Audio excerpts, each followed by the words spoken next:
এগুলো যে ভালোবাসার ধাক্কাধাক্কি এটা আমরা বুঝি। পৃথিবীর কোনো আইন, সিকিউরিটি প্রটোকল দিয়ে এটারে মানানো যাবে না, কারণ এটা তো ভালোবাসা, লাভ।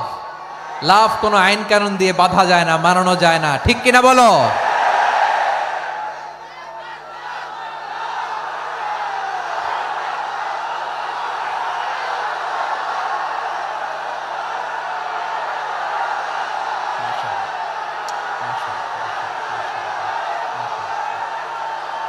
ঠিক আছে, বসুন বসুন বসুন। আল নাসু মাআদেন, মানুষ হচ্ছে খনি, এই খনির যত্ন নিতে হবে।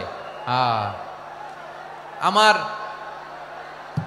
মা বাবা যারা এসেছেন, আপনার ছেলে মেয়ের যত্ন নেন। আপনার ছেলের মধ্যে যে কি পটেনশিয়াল আপনি জানেন না। আপনার এই ছোট্ট অবুজ ছেলেটাই আগামী দিনের শায়েখ আহমদুল্লাহ হবে।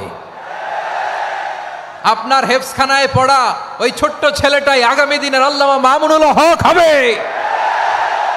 আপনার ওই ছেলেটা আমির হামজা হবে, আব্দুল হাই সাইফুল্লাহ হবে। এভাবে বড় বড় আলেম হবে, তারা যুগশ্রেষ্ঠ আলেম হবে। সেই একদিন এই বাংলাদেশের পার্লামেন্টে যে বক্তব্য দিয়ে যশোরের পক্ষে কথা বলবে। আপনি জানেন না, কাউকে ছোট করবেন না আপনি, ওর কনফিডেন্স আপনি কমাবেন না, আপনি কমাতে পারেন না। প্যান্ডেলে আমার যে মা বোনেরা আছেন, ছেলে মেয়েদেরকে কখনো ছোট করে কথা বলবেন না। ও যে কোথায় যাবে আপনি জানেন না, আপনি মা হয়ে তাকে সাহস দিবেন, তার কল্পনার জগৎটাকে সাজাতে তাকে উৎসাহিত করবেন, ঠিক কিনা বলেন? আর আমার প্যান্ডেলের আমার প্রিয় শ্রদ্ধাশীলা মায়েরা বোনেরা, আপনারা তো আরো দামি সম্পদ। বিশ্বনবী বলেন, আর দুনিয়া কুল্লুহা মাতা। আল্লাহ আল্লাহ আল্লাহ, বিশ্বনবীর কথার ওজন দেখেন। আর দুনিয়া কুল্লুহা মাতা ওয়া খায়রু মাতা'আদ দুনিয়া আল মারআতুস সালিহা। বিশ্বনবী বলেন, দুনিয়ায় যা দেখো সব আল্লাহর দেওয়া অ্যাসেট, মানে সম্পদ। আর এত অ্যাসেটের ভিড়ে সবচাইতে শ্রেষ্ঠ সম্পদ হচ্ছে নেককার নারী। সুবহানাল্লাহ। ভাইয়েরা বোনের সাথে খারাপ আচরণ করো না, সন্তান মায়ের সাথে খারাপ আচরণ করো না। আমাদের মায়েরা আমাদের asset, they are our priceless asset.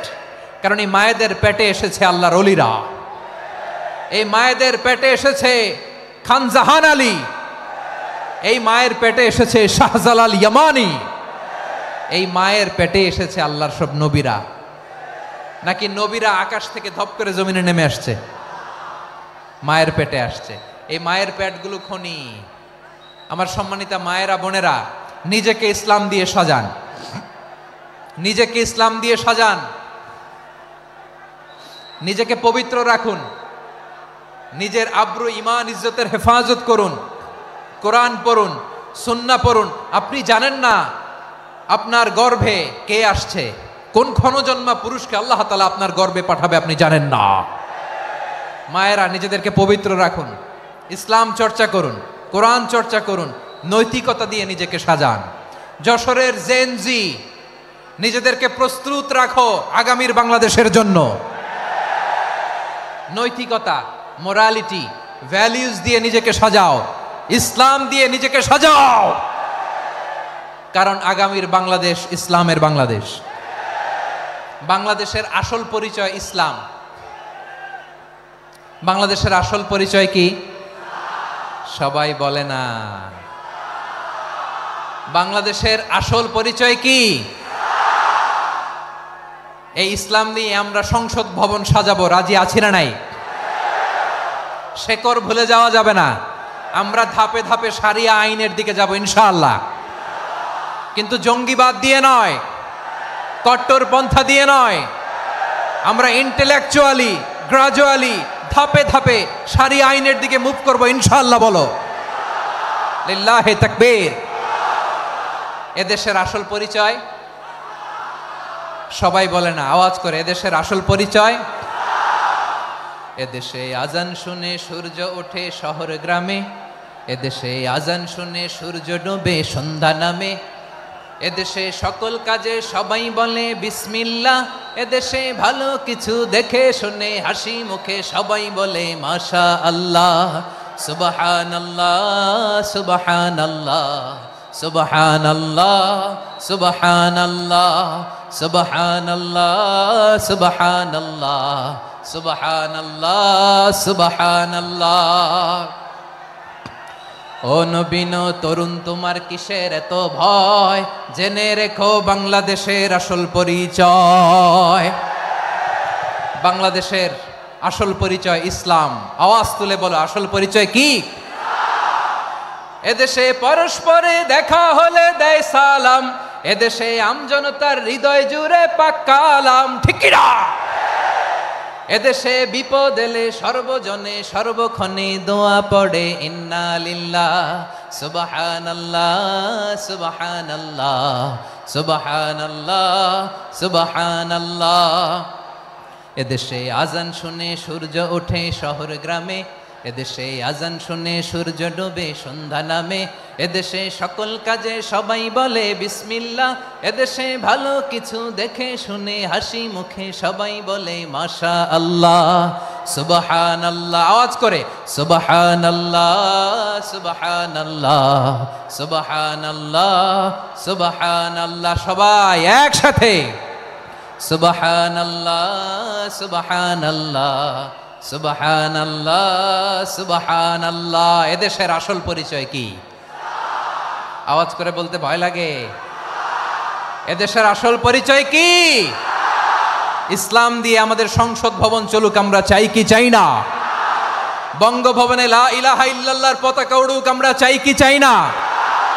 প্রতিটি জেলা অফিসে, ডিসি অফিসে লা ইলাহার পতাকা ঝুলুক, আমরা চাই কি চাই না? কারা কারা চাই হাত তুলে আল্লাহরে দেখায়।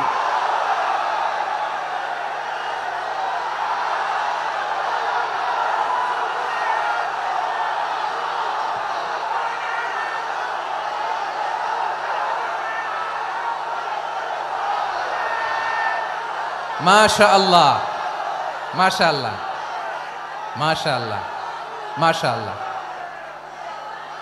যশোর, আওয়াজ করে বলো, ভালো মানুষ না খারাপ মানুষ? বুঝে বলছো তো? মানুষ ভালো হলে যে কত ভালো।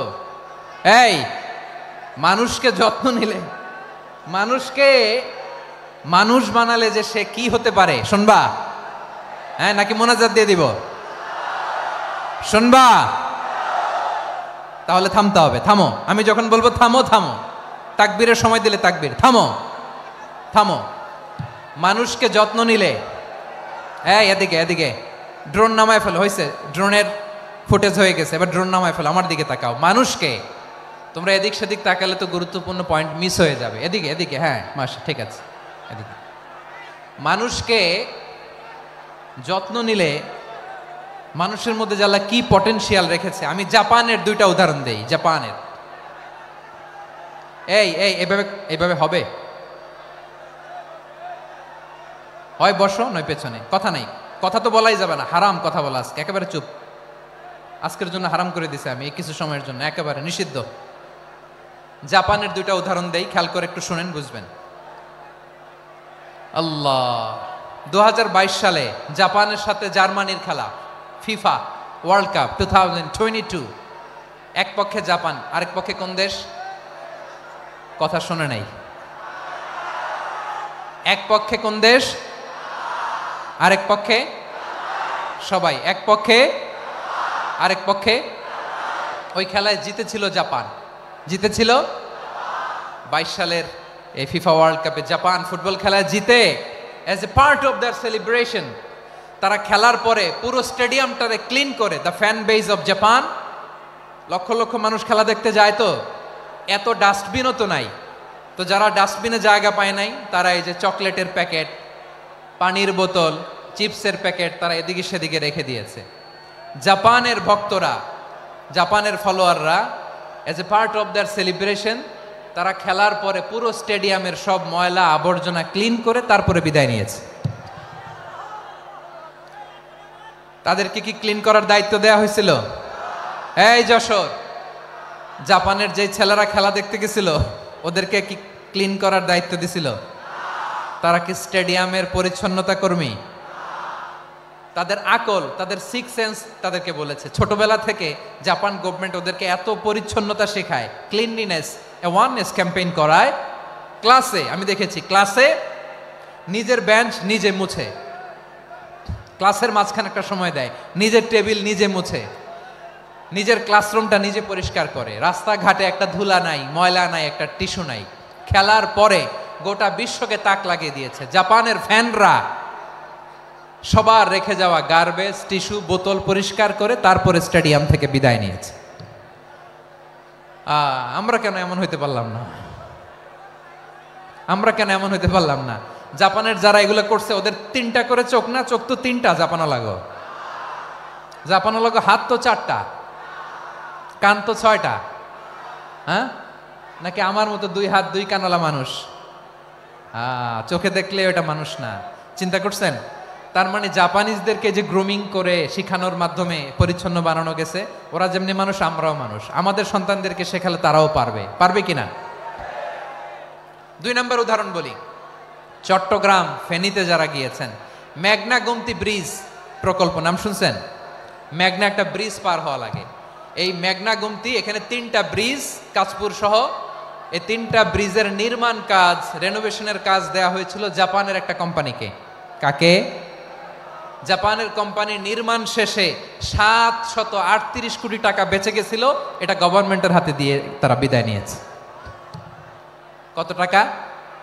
738 কোটি টাকা। যত প্রাক্কলিত ব্যয় নির্ধারণ করা হয়েছে সব টাকা সরকার, তৎকালীন সরকার 2019-এর সরকার, কারা ছিল তো জানেন? এই 2019-এর সরকার তাদেরকে দিয়েছে। তারা রিনোভেশন নির্মাণ শেষে 738 কোটি টাকা অতিরিক্ত বেঁচে গেছিল, এটা আবার গভর্নমেন্টের হাতে বুঝাই দিয়ে তারা বিদায় নিচ্ছে। আমরা কেন এমন হইতে পারলাম না?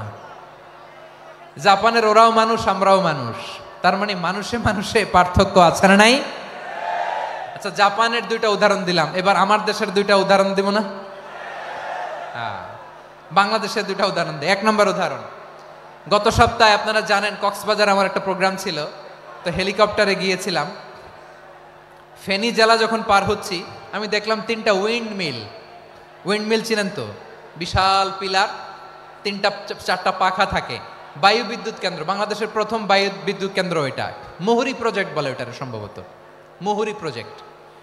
তো সাগরের বাতাসের ঝাপটায় এটা ঘুরে এনার্জি হয়, ইলেকট্রিসিটি উৎপাদন হয়।